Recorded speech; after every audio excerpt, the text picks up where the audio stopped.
वंदे मातरम साथियों, आज हम एक नई श्रृंखला के साथ, नई टेस्ट सीरीज के साथ और एक नई योजना के साथ अपनी वीडियो सीरीज प्रारंभ करने जा रहे हैं।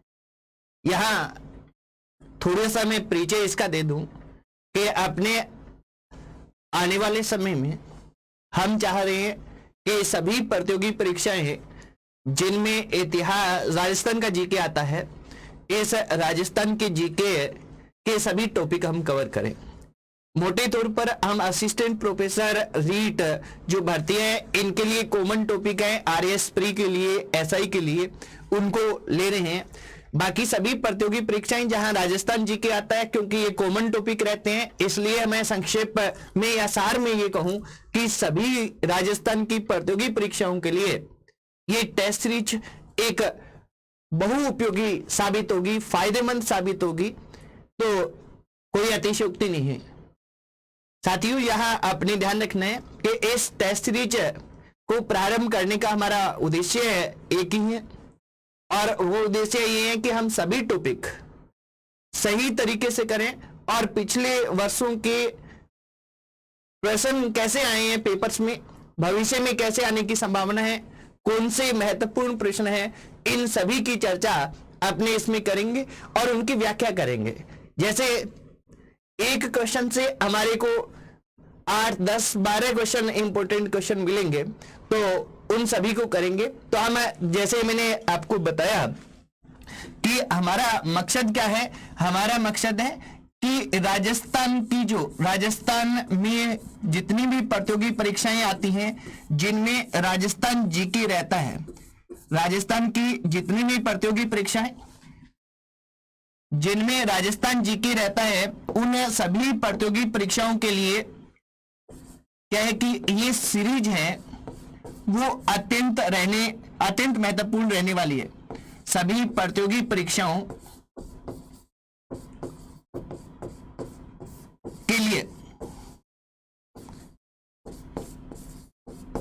अत्यंत महत्वपूर्ण सीरीज रहने वाली ये है साथियों। इसको अगर आप नियमित रूप से लगातार देखेंगे, इसके आप स्क्रीनशॉट लेंगे और आप इसका अध्ययन करेंगे तो निश्चित तौर पर बहुत फायदेमंद रहने वाली है। तो इस सीरीज को अब हम प्रारंभ करने जा रहे हैं। हमारा आज का जो पहला क्वेश्चन है, ये क्वेश्चन है कि निम्नलिखित में से किस पुरातात्विक स्थल में से जूते हुए खेत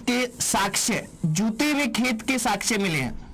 ये देखिए सामान्य रहता है क्वेश्चन, हम सभी को पता है, पर अत्यंत महत्वपूर्ण है, बार बार पूछा जाता है साथियों। ये जूते हुए खेत के साक्ष्य हैं, वो हमें कहां से मिलते हैं? धोलावीरा, कालीबंगा, लोथल और रंगपुर। तो यहां आपने ये ध्यान रखेंगे कि ये साक्ष्य हमें कहां से मिलते हैं? कालीबंगा से मिलते हैं। जैसा साथियों हम सभी को पता है कि जूते हुए खेत के साक्ष्य के बारे में हम बात करें तो ये जूते हुए खेत के साक्ष्य विश्व में पहली बार, दुनिया में पहली बार कहां से प्राप्त होते हैं? कालीबंगा से प्राप्त होते हैं।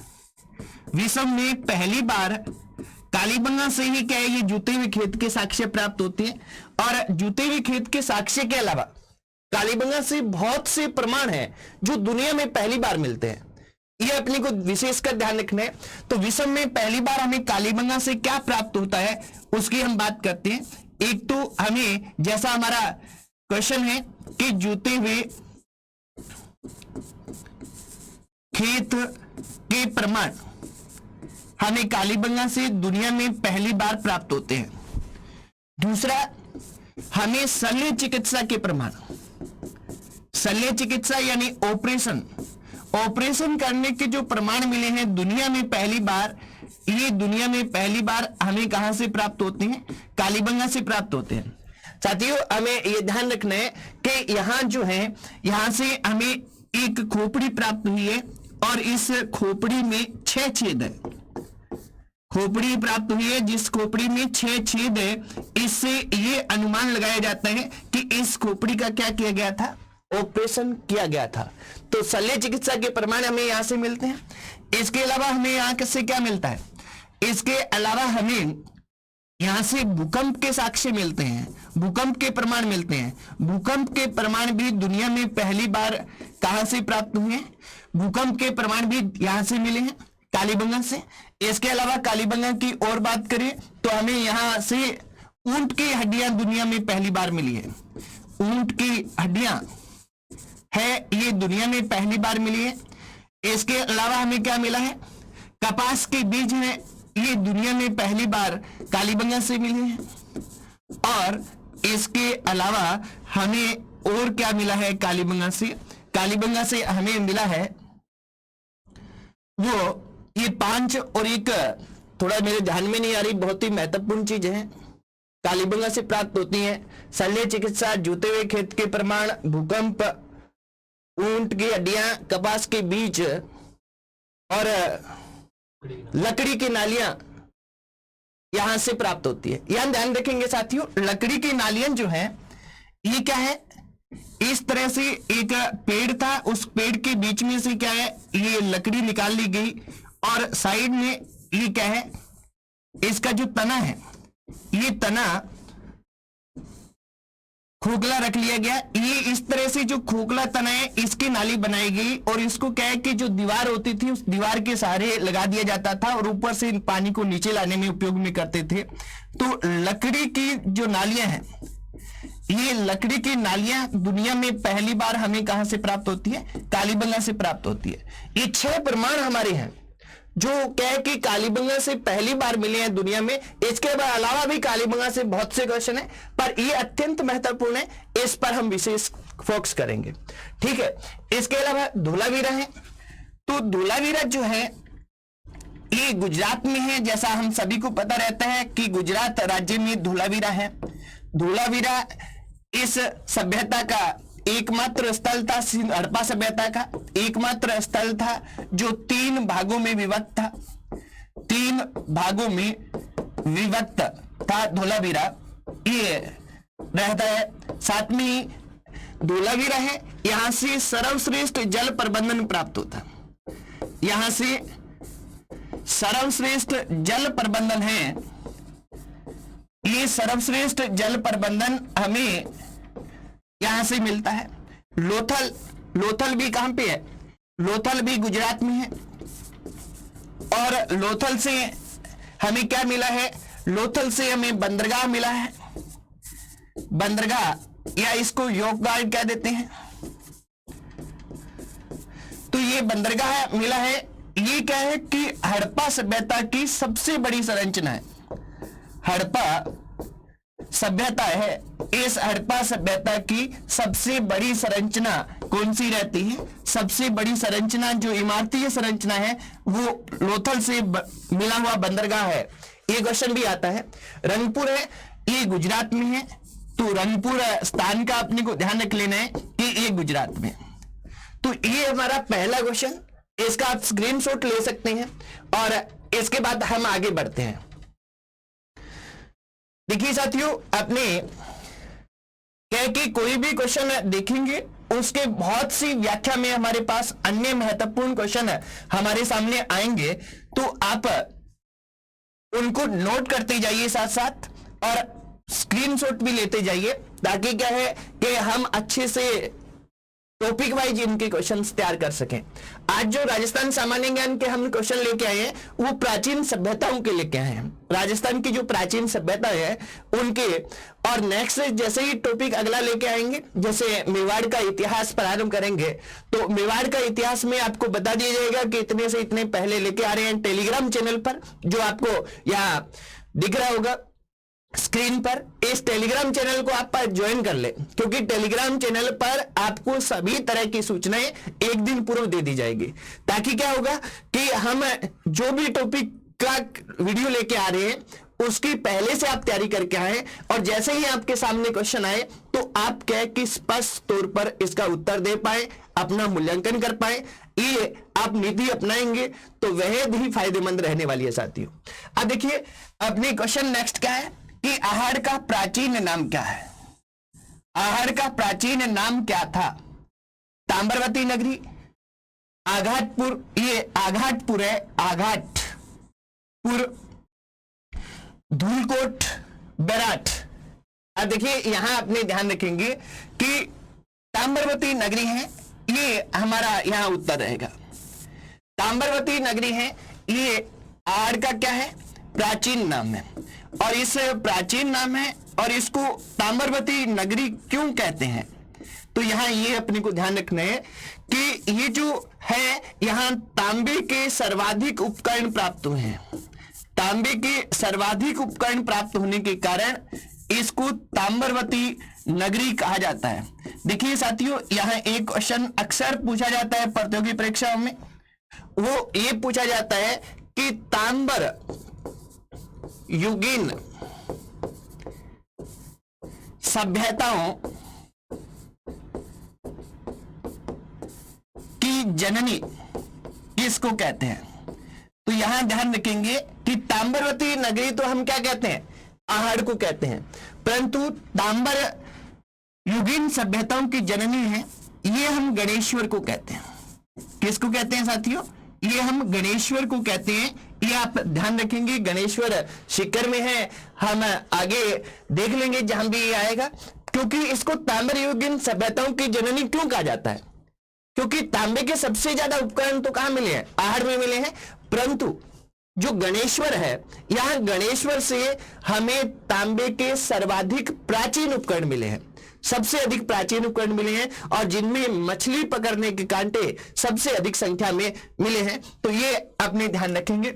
इसके बाद में ये आघाटपुर है, ये भी क्या है, आहड़ का नाम है। किसका नाम है, आहड़ का। क्वेश्चन है आहड़ का प्राचीन नाम, तो प्राचीन नाम तो ताम्रवती नगरी है, परंतु जैसे ये आघाटपुर है, ये यहाँ क्या है, एक दुर्ग था, और 10वीं 11वीं सदी में, कौन से काल में, 10वीं 11वीं सदी में आहड़ को क्या कहा जाता था, आघाटपुर कहा जाता था।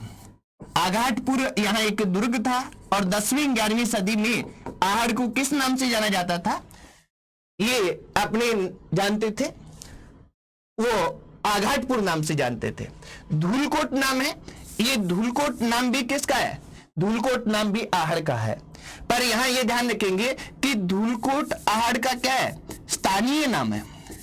कौन सा नाम है, स्थानीय नाम है, जबकि अपने को क्या है कि स्थानीय नाम, प्राचीन नाम और 10वीं 11वीं सदी में नाम, ये आहड़ के अपने को ध्यान रखने हैं, प्रतियोगी परीक्षाओं में पूछे जाते हैं। बैराट है, इसका जैसे हम सभी को पता रहता है कि ये कहां पे है, जयपुर में है, और ये हमारा प्रसिद्ध सभ्यता स्थल रहा है। बैराट के बारे में विस्तृत जानकारी है, वो आगे के क्वेश्चंस में हम करेंगे। अभी आप इसका स्क्रीनशॉट ले सकते हैं।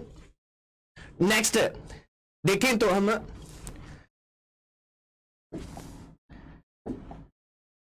आगे चलते हैं, तो आगे हम देखते हैं कि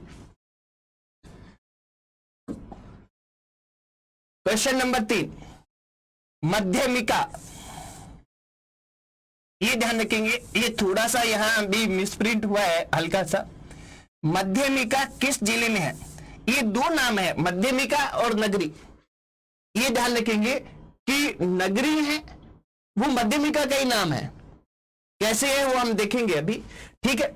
मध्यमिका किस जिले में स्थित है, तो मध्यमिका किस जिले में है, नागौर में है, जोधपुर में है, उदयपुर में है, या चित्तौड़गढ़ में है। अब देखिए मध्यमिका कहां है, चित्तौड़गढ़ जिले में है। यहां अपने ध्यान रखेंगे कि प्राचीन काल में मध्यमिका एक स्थान था, एक शहर था, जो क्या था, जो सीवी जनपद की राजधानी था। सीवी जनपद है, इस सीवी जनपद की राजधानी ये मध्यमिका था साथियों। ये ध्यान रखेंगे बात एक। दूसरा अपने को ध्यान रखना है कि ये जो मध्यमिका है, इस मध्यमिका को वर्तमान में किस नाम से जानते हैं, वर्तमान में इसको हम नगरी के नाम से जानते हैं। नगरी है, इस मध्यमिका का वर्तमान नाम है, और जो चित्तौड़गढ़ जिले में है। और मध्यमिका की जो खुदाई है वो 1904 में डॉक्टर भंडारकर ने करवाई थी। डॉक्टर भंडारकर हैं, ये यहाँ ये सभ्यता स्थल है हमारा, ये खुदाई करवाते हैं। और यहाँ क्योंकि सीवी जनपद की राजधानी रही है तो यहाँ सीवी जनपद के सिक्के मिले हैं। सीवी जनपद के सिक्के किस स्थान से प्राप्त होते हैं? तो सीवी जनपद के जो सिक्के हैं वो हमें मध्यमिका से मिलते हैं। तो ये तो मध्यमिका रहेगी। इसके अलावा जो ये अन्य जिले हैं तो इनसे हम बात करें तो जैसे अपने को पता ही है कि उदयपुर से बहुत से हमें सभ्यता स्थल मिलते हैं। जैसे पहले अपने आहड़ की बात की है, बालाथल है और अन्य भी स्थल हैं। अलग अलग जिलों से स्थल है, क्योंकि डायरेक्ट अपने जिले का नाम लिया है तो जिले में तो बहुत सी चीजें होती हैं, वो अपने व्याख्या नहीं करेंगे। हम केवल क्या है कि प्राचीन सभ्यता से संबंधित ही क्वेश्चन लेंगे। तो आप इसके स्क्रीनशॉट ले सकते हैं, फिर हम आगे बढ़ते हैं।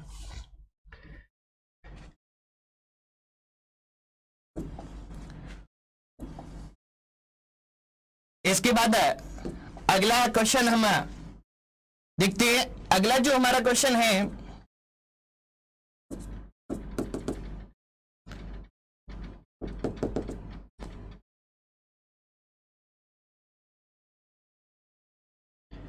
ये अभी अपने नेक्स्ट क्वेश्चन है।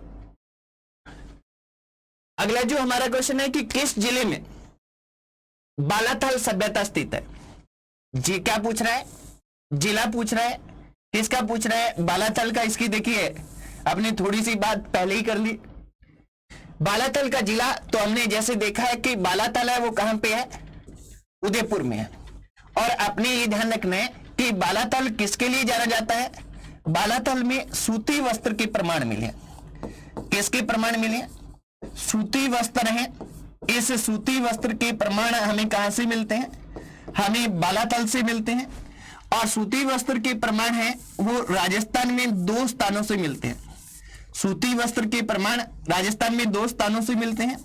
एक बालाथल, जो बालाथल कहां पे है? ये बालाथल उदयपुर में है। और दूसरा कौन सा है? दूसरा है बैराट। और बैराट कहां पे है? बैराट है जयपुर में।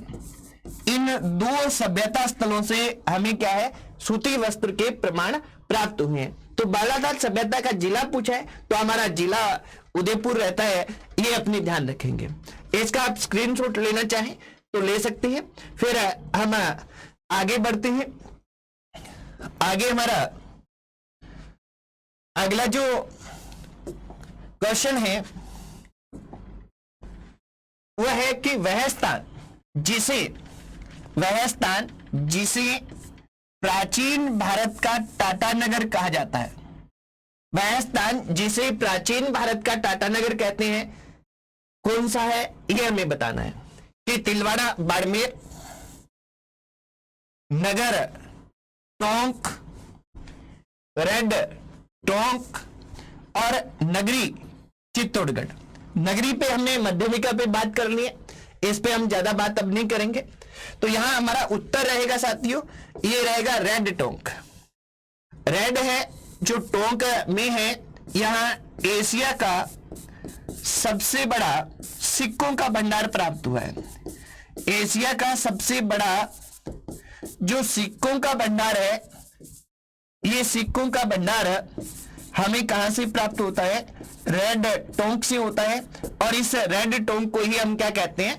प्राचीन भारत का टाटानगर कहते हैं। ये हमें ध्यान रखना है। तिलवाड़ा बाड़मेर है, यहां पर राजस्थान का सबसे प्राचीन पशु मेला बढ़ता है।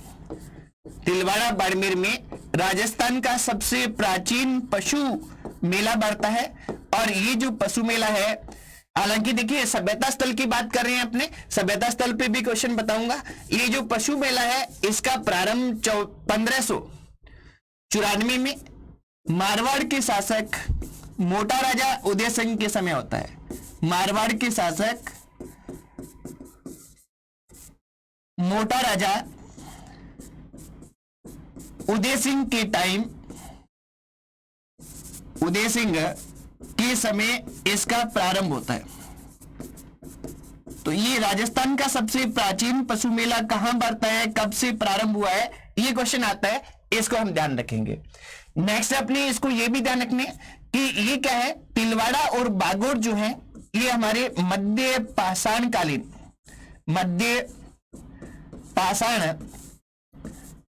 स्थल है। मध्य पाषाणकालीन स्थल कौन से हैं? तिलवाड़ा व बागोर जो है वो है मध्य पाषाणकालीन स्थल। ये प्रसिद्ध स्थल है। मध्य पाषाणकालीन स्थल राजस्थान में और भी मिले हैं, परंतु ये प्रसिद्ध रहते हैं। नगर है ये टोंक में है, और यहां क्या है कि इसका उपनाम है मालव नगर। नगर का उपनाम क्या है? मालव नगर है। और ये मालव नगर कहां स्थित है? टोंक में है। नगर टोंक में, नगरी चित्तौड़गढ़ में। एक जैसे नाम है, थोड़ा सा अंतर है, इसलिए इस पर भी आप गौर करेंगे। इसका आप स्क्रीनशॉट ले सकते हैं। फिर हम आगे बढ़ते हैं।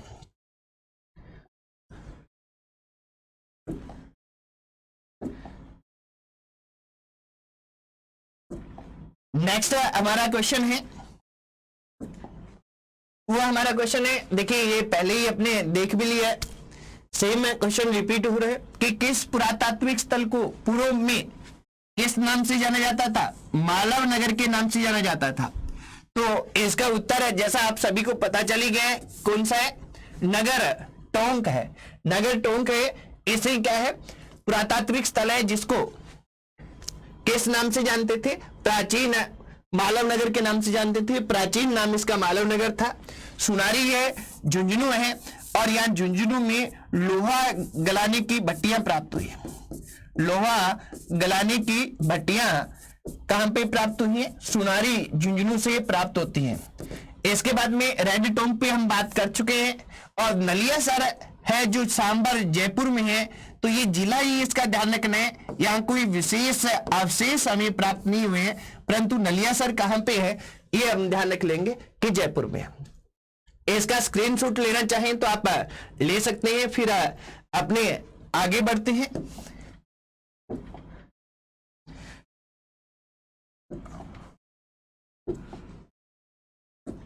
नेक्स्ट अगला जो हमारा क्वेश्चन है कि बैराठ स्थित पहाड़ी जहां बौद्ध विहार के अवशेष मिले हैं उसे जाना जाता है बुद्धा पहाड़ी, अशोक पहाड़ी, बिजक पहाड़ी, विराट पहाड़ी। देखिए साथियों, आपने को यहां ध्यान रखना है कि ये जो क्वेश्चन आया है ये पीटीआई की परीक्षा 2015 में आया था, और इस क्वेश्चन में केवल पहाड़ी एक दी गई है जो बैराठ में। कौन सी पहाड़ी है? बिजक पहाड़ी है। इसका उत्तर क्या रहेगा? बिजक पहाड़ी है। एक तो अपने सीधा सा ध्यान रखिए कि बैराठ जो है, इस बैराठ में मुख्य जो पहाड़ियां हैं जहां खुदाई हुई है वो बिजक पहाड़ी हैं, यानी इनको डूंगरी कहा जाता है। देखिए बैराठ में जितनी भी जो पहाड़ियां हैं इनको क्या कहते हैं? डूंगरी कहते हैं। जैसे बिजक डूंगरी, इनकी डूंगरी नाम लगता है क्योंकि डूंगरी किसको कहा जाता है? छोटी पहाड़ी को कहा जाता है। छोटी पहाड़ी को किस नाम से जानते हैं? डूंगरी के नाम से जाना जाता है। तो इनको एक तो डूंगरी कहा जाता है। तो जैसे ये बिजक डूंगरी हो गया, भीम डूंगरी,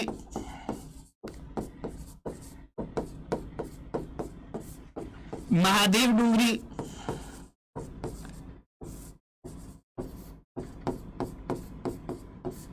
गणेश डूंगरी, यानी इस तरह से यहां क्या है कि छोटी छोटी डूंगरियां हैं, यानी छोटी छोटी पहाड़ियां हैं। और ये जो बिजक पहाड़ी है, इस बिजक पहाड़ी पर क्या पूछा गया है कि बौद्ध विहार। बिजक पहाड़ी में 1999 में खुदाई की गई, और 1999 में यहां जो खुदाई की गई, इस खुदाई में हमें गोल बौद्ध मंदिर प्राप्त हुआ। ये हमारा एकमात्र सभ्य स्थल है पूरे भारत में। ध्यान रखेंगे, हम राजस्थान की बात नहीं कर रहे, पूरे भारत की कर रहे हैं। एकमात्र ये भारत का क्या है?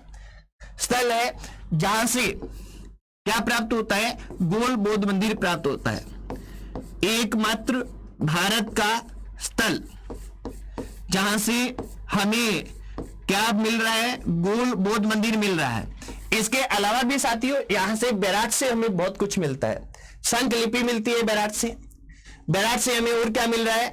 बैराठ से हमें भाबरू शिलालेख मिलता है, कैप्टन बर्ट खोजते हैं, अभी कलकत्ता के संग्रहालय में रखा है। बेराट में बौद्ध भाबरू शिलालेख है, इसमें बौद्ध त्रिरत्न है, बुद्ध धम्म और संघ, ये अंकित रहते हैं। तो ये अपने इनकी बात बेराट पूरा पढ़ेंगे तब करेंगे।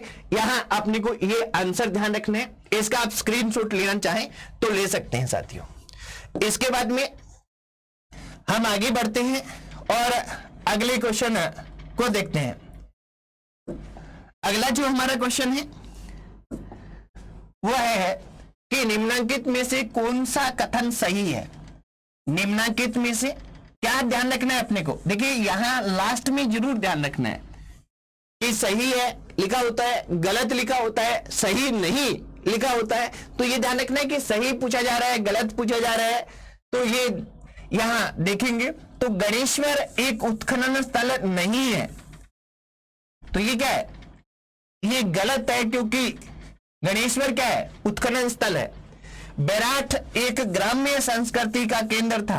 देखिए बेराट क्या है, बेराट है जो प्राचीन मत्स्य जनपद था, प्राचीन मत्स्य जनपद, इस जनपद की राजधानी रहा है, जो विराट नगर के नाम से जाना जाता था, जनपद की राजधानी।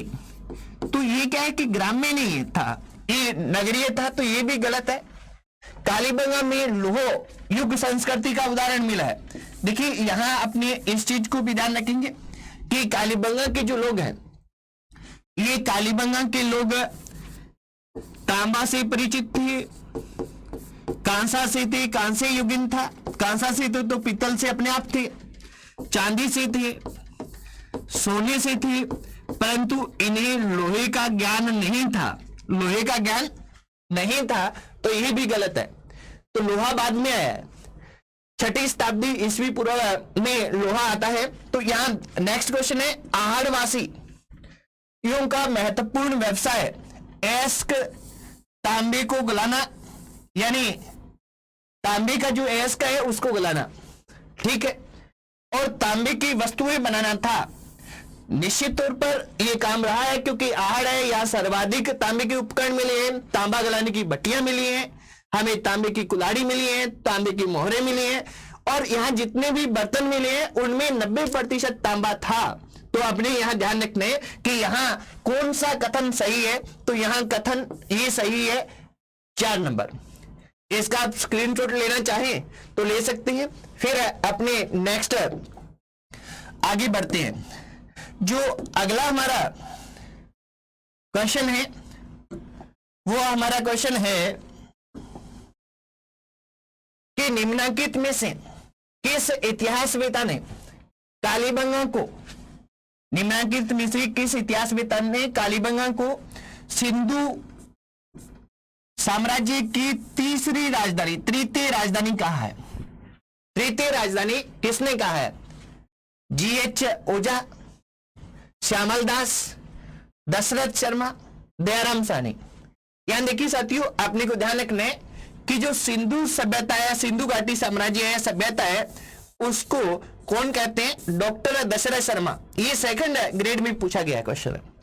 डॉक्टर दशरथ शर्मा है, ये मुख्यतः राजस्थान में चौहान वंश पर काम करते हैं। जो चौहान वंश है उसके लिए, ये चौहान वंश है के बारे में बहुत अधिक लिखते हैं। बिजोलिया शिलालेख के आधार पर चौहानों को वत्स गोत्रीय ब्राह्मण भी बताते हैं। ये क्वेश्चन भी आया है। पर यहां अपने को ध्यान रखना है कि जो सिंधु घाटी सभ्यता है, जब भी हम सिंधु घाटी सभ्यता की बात करें, या इसका प्रचलित नाम अब जो है वो है हड़प्पा सभ्यता। इस सिंधु घाटी सभ्यता अथवा हड़प्पा सभ्यता है, इसकी जो राजधानियां हैं, इस राजधानियों पर हमें 2 तरह के क्वेश्चन ध्यान रख लेना है। इसकी राजधानियों के बारे में 2 व्यक्ति हम ध्यान रखेंगे। यहां 2 व्यक्ति कौन है? 2 व्यक्तियों में एक तो है स्टुअर्ट पिगट। स्टुअर्ट पिगट है, और ये स्टुअर्ट पिगट महोदय क्या कहते हैं? ये स्टुअर्ट पिगट महोदय कहते हैं कि जो हड़प्पा है, इस हड़प्पा की जुड़वा राजधानियां थी। जुड़वा का तात्पर्य है कि यहां 2 राजधानियां थी। किसने कहा है? स्टुअर्ट पिगट ने कहा है। क्या कहा है? कि ये सभ्यता है, इसकी 2 राजधानियां थी, ये कहा है। तो ये 2 राजधानियां कौन सी थी? तो इन्होंने एक तो यहां बताई है, वो बताई है हड़प्पा, और जो दूसरी बताते हैं वो दूसरी मोहनजोदड़ो बताते हैं। दूसरी मोहनजोदड़ो है। हड़प्पा और मोहनजोदड़ो ये 2 राजधानियां स्टुअर्ट पिगट महोदय बताते हैं, ये अपने ध्यान रखेंगे। इसके बाद में नेक्स्ट हम देखें तो दूसरे व्यक्ति है डॉक्टर दशरथ शर्मा।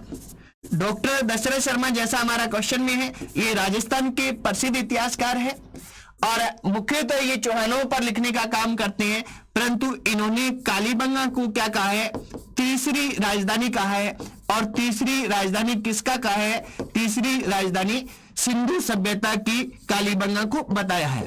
तो ये बताएं, ध्यान रखेंगे कि ये उत्तर यहां हमारा डॉक्टर दशरथ शर्मा रहेगा साथियों। और ये हमारा क्वेश्चन, इसका आप स्क्रीनशॉट लेना चाहें तो ले सकते हैं। नेक्स्ट, अब हम आगे की ओर बढ़ते हैं। अगला जो हमारा क्वेश्चन रहेगा वो हमारा क्वेश्चन है कि पूरा उत्खनन स्थल बागोर किस जिले में है? इस बागोर की हमने बात की कि बागोर क्या है। पहले तो जिला देखिए, उत्तर देख लेते हैं कि पाली में है, बीकानेर में है, भीलवाड़ा में है या अलवर में है। देखिए मित्रों, यहां अपने को एक चीज अच्छी तरह से ध्यान रखनी है कि हमारे यहां जब भी प्राचीन सभ्यताओं की हम बात करते हैं, जब भी हम प्रतियोगी परीक्षाओं की बात करते हैं और पिछले 20 साल में अलग अलग प्रतियोगी परीक्षाओं में जो क्वेश्चन पूछे जा रहे हैं उनकी बात करते हैं, तो हमारे महत्वपूर्ण स्थलों में बागोर का क्वेश्चन भी आता है। कालीबंगा है, गणेश्वर है, बेराट है, आहड़ है और 5वां स्थल बागोर है, जहां से सबसे अधिक क्वेश्चन पूछे जाते हैं। तो इन पे आप गौर करेंगे अच्छे से कि ये क्वेश्चन कैसे पूछे जाते हैं, कौन कौन से पूछे जाते हैं, उनकी मैं बात कर रहा हूं मोटे तौर पर। ये ध्यान रखेंगे, ये कहां पर है? भीलवाड़ा में। नंबर 1 भीलवाड़ा में है। दूसरा, बागोर का क्या क्वेश्चन रहता है? जैसे हमने बात की तिलवाड़ा के समय, ये मध्य पाषाण कालीन स्थल है। मध्य क्या है? मध्य पाषाण कालीन स्थल कौन सा है? ये बागोर रहता है साथियों। एक बात।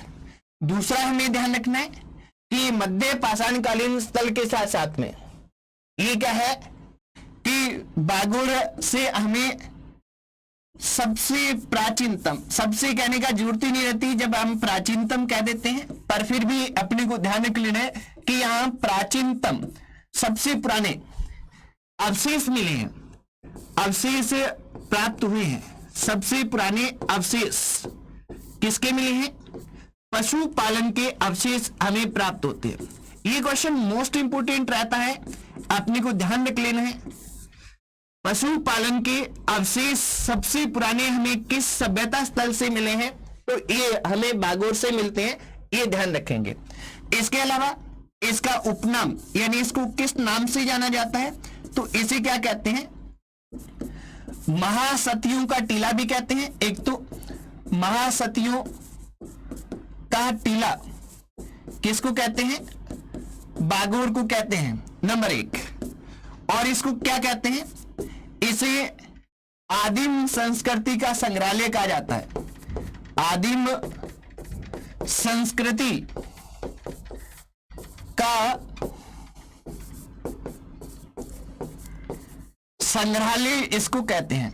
आदिम संस्कृति का संग्रहालय इसको कहा जाता है, ये आप ध्यान रखेंगे साथियों। तो ये हमारे इस टेस्ट सीरीज में आज के 10 क्वेश्चन थे और यहां अपने को एक ध्यान रखना है साथियों कि आने वाले दिनों में भी हम इसको रेगुलर करना चाहेंगे। आप अपने कमेंट दें और हमारे टेलीग्राम चैनल से जुड़ जाए, ताकि क्या है कि आपको पहले दिन टॉपिक बताया जा सके कि कल किस पर हमारा वीडियो व्याख्यात्मक आने वाला है, ताकि उस टॉपिक को आप पढ़ के आए और पढ़ के आके जब यहां करेंगे तो निश्चित तौर पर आपको बहुत ही फायदा होने वाला है। तो आज साथियों हम इसका स्क्रीनशॉट आप लेना चाहें तो ले ले और फिर हम आगे अपने इस वीडियो को तो यहीं विराम देंगे और विराम देने के साथ ही आज की जो हमारी कक्षा रहेगी उसको भी हम विराम देंगे। कल फिर मिलते हैं। इतिहास की भी एक थोड़ी सी मैं जानकारी और दे दूं अंत में जाते जाते कि इतिहास की भी टेस्ट सीरीज हम जल्दी शुरू करना चाह रहे हैं, जिसमें सभी प्रतियोगी परीक्षाओं के लिए इतिहास के जो कॉमन टॉपिक आते हैं मुख्यतः रीट और असिस्टेंट प्रोफेसर को फोकस करते हुए हम आगे बढ़ेंगे। तो आगे जैसे रीट और असिस्टेंट प्रोफेसर है, इसके अलावा SI है, वनरक्षक है, जहां भी इतिहास के क्वेश्चन आते हैं, सेकंड ग्रेड है, फर्स्ट ग्रेड है, वो सभी के लिए बहुमूल्य रहने वाली हैं। तो वो टॉपिक भी हम जल्द ही लेके आने वाले हैं। तो उसके लिए भी आप अपना फीडबैक दें, टेलीग्राम चैनल से जुड़े और राजस्थान जीके और इतिहास को अच्छी तरह से करें, यही हमारा मकसद है। आज इतना ही साथियों, जय हिंद, वंदे मातरम।